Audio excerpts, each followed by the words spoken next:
विमर्श में आपका स्वागत है। आज हम बात कर रहे हैं जियो फाइनेंशियल सर्विसेज पर। मतलब जब से ये रिलायंस इंडस्ट्रीज से अलग हुई है, ये कंपनी लगातार सुर्खियों में है। बिल्कुल। और लिस्टिंग के बाद तो इसके शेयर में पहले 80% का एक उछाल आया और फिर लगभग 50% की गिरावट भी देखी गई। तो ये जो इतना उतार चढ़ाव है, ये निवेशकों के मन में एक बड़ा सवाल खड़ा करता है। और आज हमारी चर्चा का केंद्रीय प्रश्न भी वही है। क्या जियो फाइनेंशियल सर्विसेज अपने विशाल डिस्ट्रीब्यूशन नेटवर्क और डेटा की ताकत के दम पर भारत के वित्तीय क्षेत्र में एक बहुत बड़ा अवसर है? मेरा मानना है कि ये एक ट्रांसफॉर्मेटिव अपॉर्चुनिटी है। और मैं मानती हूं कि अवसर और महत्वाकांक्षा अपनी जगह हैं, लेकिन फाइनेंस का कारोबार टेक्नोलॉजी या रिटेल जैसा नहीं है। यहाँ अमल से जुड़ी चुनौतियां, जबरदस्त कंपटीशन और रेगुलेटरी जोखिम इतने बड़े हैं कि उन्हें नजरअंदाज करना मेरे हिसाब से एक बहुत बड़ी गलती होगी। हिसाब से जियो फाइनेंशियल को समझने के लिए हमें इसे एक पारंपरिक फाइनेंस कंपनी की तरह देखना बंद करना होगा। ये असल में एक फाइनेंस कंपनी है ही नहीं, बल्कि यह एक डेटा कंपनी है जो फाइनेंस के प्रोडक्ट्स के जरिए अपने कस्टमर बेस को मोनेटाइज करना चाहती है। और यही इसका सबसे बड़ा तुरुप का इक्का है, इसका डिस्ट्रीब्यूशन।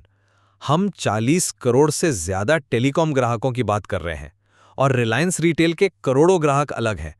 ये एक ऐसा रेडीमेड कस्टमर बेस है जिसे बनाने में किसी भी दूसरी कंपनी को, आप सोचिए, दशकों और अरबों डॉलर लग जाएंगे। ये कंपनी भारत की सबसे बड़ी थीम फाइनेंशियलाइजेशन पर सवार है।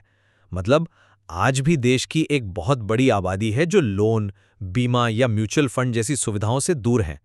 जैसे जैसे उनकी आय बढ़ेगी, वो इन सेवाओं का इस्तेमाल करेंगे और जियो इस बदलाव के बिल्कुल सेंटर में खड़ा है। इसके चारों वर्टिकल्स, लेंडिंग, इन्वेस्टमेंट, पेमेंट और इंश्योरेंस, ये सिर्फ अलग अलग बिजनेस नहीं है, ये एक दूसरे से जुड़े हुए हैं। एक बार कस्टमर पेमेंट के लिए इकोसिस्टम में आ गया तो उसे लोन, इंश्योरेंस और इन्वेस्टमेंट प्रोडक्ट्स बेचना बहुत आसान और सस्ता हो जाता है। और हमें यह भी ध्यान रखना होगा कि फाइनेंस कंपनियों के लिए, जहां मुनाफा आने में समय लगता है, प्राइस टू बुक वैल्यूएशन एक अहम पैमाना होता है। तो उस लिहाज से मौजूदा वैल्यूएशन लंबी अवधि के निवेशकों के लिए एक शानदार एंट्री पॉइंट हो सकता है। आपने जो तस्वीर पेश की है वो सुनने में बहुत आकर्षक लगती है, लेकिन मैं इस सिक्के का दूसरा पहलू दिखाना चाहूंगी। आपकी पहली बात कि ये एक डेटा कंपनी है, यहीं से मेरे हिसाब से सबसे बड़ा जोखिम भी शुरू होता है। वित्तीय सेवाओं का कारोबार भरोसे और रिस्क मैनेजमेंट पर चलता है। आप एक सिम कार्ड बेच सकते हैं, अगर नेटवर्क खराब है तो ग्राहक पोर्ट कर जाएगा, ज्यादा नुकसान नहीं होगा। पर जब आप किसी को लोन देती हैं तो आपको ये सुनिश्चित करना होता है कि वो पैसा ब्याज के साथ वापस आए। यहाँ जियो की जो क्रेडिट अंडरराइटिंग की क्षमता है वो पूरी तरह से अनप्रूवन है, मतलब परखी ही नहीं गई है। दूसरी बड़ी चुनौती है गला काट प्रतिस्पर्धा। ऐसा नहीं है कि जियो किसी खाली मैदान में उतर रहा है। पेमेंट में फोन पे और गूगल पे का दबदबा है, लेंडिंग में एचडीएफसी बैंक, बजाज फाइनेंस और अनगिनत एनबीएफसीज पहले से मौजूद हैं। एसेट मैनेजमेंट में 40 से ज्यादा कंपनियां सालों से काम कर रही हैं। इन सब से मार्केट शेयर छीनना बहुत बहुत महंगा पड़ेगा। और तीसरी चुनौती, जिसे अक्सर लोग कम आंकते हैं, वो है रेगुलेटरी जोखिम। पेमेंट, लेंडिंग, बीमा और एएमसी, इन सभी को अलग अलग रेगुलेटर देखते हैं, आरबीआई, आईआरडीए, सेबी। और ये रेगुलेटर बहुत सख्त हैं। हमने देखा है कि फिनटेक कंपनियों के मामले में आरबीआई ने डेटा के इस्तेमाल पर और लोन बांटने के तरीकों पर कितनी सख्ती दिखाई है। तो सिर्फ बड़ा नेटवर्क होना ही काफ़ी नहीं होता। ये वैसा ही है जैसे आपके पास दुनिया की सबसे अच्छी रेस कार तो है, लेकिन ड्राइवर नौसिखिया है। वित्तीय सेवाओं में ड्राइवर यानी आपकी रिस्क मैनेजमेंट टीम गाड़ी से ज़्यादा ज़रूरी होती है। आपने जो जोखिम गिना है वो बिल्कुल सही है, खासकर रेगुलेशन वाला। लेकिन क्या आपको नहीं लगता कि जियो का डिस्ट्रीब्यूशन नेटवर्क और डेटा उन जोखिमों से निपटने के लिए एक ऐसा कुशन देता है जो किसी और के पास है ही नहीं? आप अंडरराइटिंग की बात कर रहे थे।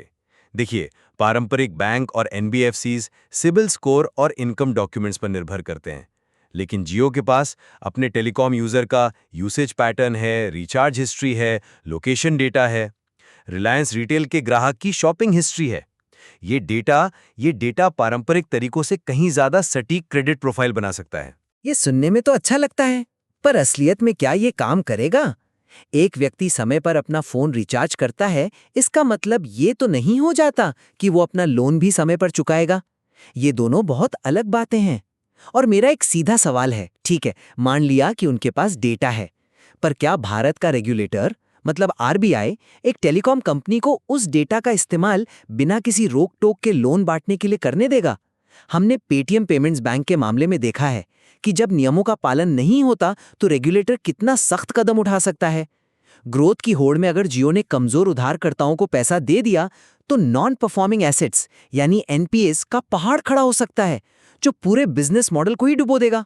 आप एक बहुत महत्वपूर्ण बिंदु उठा रहे हैं, लेकिन मैं इसे अलग तरह से देखता हूं। ये सिर्फ अंधाधुंध लोन बांटने की बात नहीं है। ये एक इकोसिस्टम बनाने की बात है, जहां हर हिस्सा दूसरे को मजबूत करता है। चलिए एक किराना स्टोर का उदाहरण लेते हैं। वो जियो मार्ट से सामान मंगाता है, ग्राहकों से जियो पेमेंट बैंक के क्यूआर कोड से पेमेंट लेता है और जियो का सिम इस्तेमाल करता है। अब जियो के पास उस दुकानदार के कैश फ्लो, इन्वेंट्री और बिजनेस की पूरी जानकारी रियल टाइम में है। इस डेटा के आधार पर उसे वर्किंग कैपिटल लोन देना किसी भी पारंपरिक बैंक के मुकाबले बहुत कम जोखिम भरा है। यही तो है डेटा ड्रिवन अंडरराइटिंग। ये ग्लोबल फाइनेंशियल सुपर ऐप्स का सफल प्लेबुक है। एक बार जब ग्राहक पेमेंट के लिए सिस्टम में आ जाता है, तो उसे दूसरे उत्पाद जैसे दुकान का बीमा या छोटा निवेश प्लान बेचने की लागत वो लगभग शून्य हो जाती है। और इसी से यूनिट इकोनॉमिक्स में भारी सुधार होता है। आपकी डिस्ट्रीब्यूशन वाली बात को कोई नकार नहीं सकता। 40 करोड़ से ज्यादा ग्राहक एक ऐसी ताकत है जिसका मुकाबला करना लगभग नामुमकिन है। लेकिन यही मेरा सबसे बड़ा डर भी है। आपका जो जीरो कस्टमर एक्विजिशन कॉस्ट का तर्क है, वो मुझे सही नहीं लगता। भारत में हर वर्टिकल में पहले से ही मजबूत खिलाड़ी मौजूद हैं जो बाजार हिस्सेदारी आसानी से नहीं छोड़ेंगे। बजाज फाइनेंस दशकों से कंज्यूमर लोन दे रहा है। एचडीएफसी एएमसी का सालों का ट्रैक रिकॉर्ड है। ये कंपनियां डिस्काउंट और ऑफर्स के जरिए जियो को कड़ी टक्कर देंगी, तो जियो को ग्राहकों को अपने प्लेटफॉर्म पर लाने और बनाए रखने के लिए लगातार पैसा खर्च करना पड़ेगा। हमने पेटीएम के साथ यही देखा है। उनके पास भी विशाल यूजर बेस था, पर वो उसे मुनाफे में नहीं बदल पाए, क्योंकि हर वर्टिकल में उन्हें जबरदस्त कंपटीशन का सामना करना पड़ा। एक बड़ा इकोसिस्टम बनाना और उसे मुनाफे के साथ चलाना, ये दो बिल्कुल अलग बातें हैं। लेकिन आंकड़े तो कुछ और ही कहानी कह रहे हैं। ये केवल महत्वाकांक्षा नहीं है, ये जमीन पर हो रहा है। एक साल में लोन एयूएम यानी एसेट अंडर मैनेजमेंट का 4,199 करोड़ से बढ़कर लगभग 19,000 करोड़ हो जाना, ये 4 गुना से ज्यादा की बढ़ोतरी है। और जो बात मुझे सबसे ज्यादा दिलचस्प लगती है, वो ये है कि वे इसे कैसे कर रहे हैं। ब्लैक रॉक जैसी दुनिया की सबसे बड़ी एसेट मैनेजमेंट कंपनी के साथ पार्टनरशिप, ये कोई छोटी मोटी बात नहीं है। इस जॉइंट वेंचर ने सिर्फ 6 महीनों में 15,000 करोड़ का एयूएम पार कर लिया है। ये दिखाता है कि वे ग्लोबल बेस्ट प्रैक्टिसेस को भारत में लाने के लिए कितने गंभीर हैं और बाजार उनके ब्रांड को स्वीकार कर रहा है। इसे महज छोटे बेस पर हुई ग्रोथ कहकर खारिज नहीं किया जा सकता। मैं इन आंकड़ों को मानती हूं, लेकिन हमें इन्हें सही संदर्भ में देखना होगा। जब आप इतने छोटे बेस से शुरू करती हैं, तो शुरुआती ग्रोथ हमेशा शानदार दिखती है। असली चुनौती इस ग्रोथ को बनाए रखना है और उसकी क्वालिटी सुनिश्चित करना है। आपने ब्लैक रॉक की बात की, चलिए एसेट मैनेजमेंट पर ही बात करते हैं।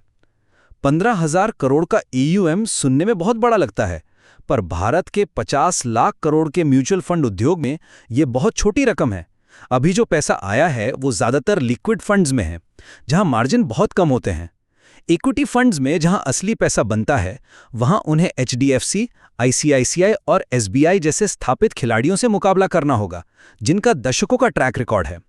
क्या एक आम निवेशक अपनी मेहनत की कमाई का बड़ा हिस्सा एक नई कंपनी में लगाने को तैयार होगा? ये एक बड़ा सवाल है। यहां बात सिर्फ म्यूचुअल फंड की नहीं है। चलिए बीमा की बात करते हैं। ये एक बहुत बड़ा और अंडर पेनिट्रेटेड बाजार है। जियो अपने विशाल डिस्ट्रीब्यूशन नेटवर्क का इस्तेमाल करके छोटे छोटे बीमा प्रोडक्ट्स जैसे मोबाइल फोन का बीमा या छोटे दुकानदारों के लिए बीमा बहुत कम लागत पर बेच सकता है। वो इसे अपने रिचार्ज पैक के साथ बंडल कर सकते हैं। ये वॉल्यूम का खेल है जिसे रिलायंस से बेहतर कोई नहीं समझता। और यहीं रेगुलेटरी और भरोसे का सवाल फिर से आ जाता है। चलिए लोन की बात छोड़ते हैं, बीमा की बात करते हैं। यहाँ रेगुलेशन और भी सख्त है और ग्राहक का भरोसा जीतने में सालों लग जाते हैं। क्या लोग अपना जीवन बीमा या स्वास्थ्य बीमा एक टेलीकॉम कंपनी से खरीदने में उतना ही सहज महसूस करेंगे जितना वे LIC या HDFC लाइफ से करते हैं? बीमा क्लेम के समय बेचा जाता है, पॉलिसी खरीदते समय नहीं। जियो का क्लेम सेटलमेंट का अनुभव कैसा होगा ये अभी किसी को नहीं पता। एक भी गलत कदम या खराब ग्राहक अनुभव उनकी ब्रांड इमेज को भारी नुकसान पहुंचा सकता है। आप लगातार अमल और जोखिम की बात कर रहे हैं, जो सही भी है, लेकिन आप मैनेजमेंट की ताकत को नजरअंदाज कर रहे हैं। केवी कामथ जैसे दिग्गज को बोर्ड में लाना यह दिखाता है कि वे इस बिजनेस को कितनी गंभीरता से ले रहे हैं। यह वही मैनेजमेंट है जिसने भारत में टेलीकॉम और रिटेल में क्रांति ला दी है। उनका ट्रैक रिकॉर्ड बताता है कि वे बड़े पैमाने पर बिजनेस खड़ा करना और उसे चलाना जानते हैं। मैं मैनेजमेंट की क्षमता पर सवाल नहीं उठा रही, लेकिन फाइनेंस का DNA टेलीकॉम और रिटेल से बिल्कुल अलग होता है। टेलीकॉम में आप आक्रामक प्राइसिंग से मार्केट शेयर जीत सकते हैं। फाइनेंस पे अगर आपने आक्रामक तरीके से लोन बांटे तो आप खुद को ही खत्म कर लेंगी। हालिया तिमाही नतीजों को ही देख लीजिए। आय दोगुनी होने के बावजूद नेट प्रॉफिट लगभग सपाट रहा। ये एक चेतावनी का संकेत है। ये साफ तौर पर ऊंची लागत और बिजनेस को स्थापित करने में आ रही चुनौतियों की ओर इशारा करता है। महत्वाकांक्षा और शुरुआती सफलता अपनी जगह है, लेकिन एक टिकाऊ और मुनाफे वाला वित्तीय कारोबार खड़ा करना बिल्कुल अलग बात है। हमें ये देखने के लिए कम से कम कुछ तिमाहियों का इंतजार करना होगा कि कंपनी अपने लोन पर कितना प्रोविजन रखती है और असल में NPS का स्तर क्या रहता है। अभी कुछ भी कहना जल्दबाजी होगी। तो आज की चर्चा से एक बात तो साफ है कि जियो फाइनेंशियल सर्विसेज भारत की वित्तीयकरण की विशाल कहानी पर एक बहुत बड़ा दांव है। अपने बेजोड़ डिस्ट्रीब्यूशन नेटवर्क, डेटा की ताकत और एक संपूर्ण इकोसिस्टम बनाने की क्षमता के साथ यह उन निवेशकों के लिए एक मजबूत अवसर प्रस्तुत करता है जो 5 से 10 साल की लंबी अवधि के लिए धैर्य रख सकते हैं। शुरुआती उतार चढ़ाव और लागतें इस लंबी और महत्वाकांक्षी यात्रा का एक स्वाभाविक हिस्सा हैं। वहीं यह भी उतना ही साफ है कि इस बड़े अवसर के साथ साथ अमल से जुड़े गंभीर जोखिम, हर वर्टिकल में मौजूद कड़ी प्रतिस्पर्धा और सख्त रेगुलेटरी बाधाएं भी जुड़ी हुई हैं। इस कंपनी की सफलता केवल उसकी महत्वाकांक्षा या नेटवर्क के आकार पर नहीं, बल्कि जोखिम प्रबंधन और अनुशासन के साथ अपनी योजनाओं को लागू करने की क्षमता पर निर्भर करेगी। यह 1 साल की कहानी नहीं है और निवेशकों को बहुत सतर्क रहने की जरूरत है। निस्संदेह यह एक जटिल विषय है जिसमें कई परतें हैं और इसे किसी एक दृष्टिकोण से समझना मुमकिन नहीं है। और इन अलग-अलग दृष्टिकोणों पर विचार करने से ही इस विषय की पूरी तस्वीर उभरकर सामने आती है। स्रोत सामग्री में और भी बहुत कुछ है जिस पर विचार किया जा सकता है।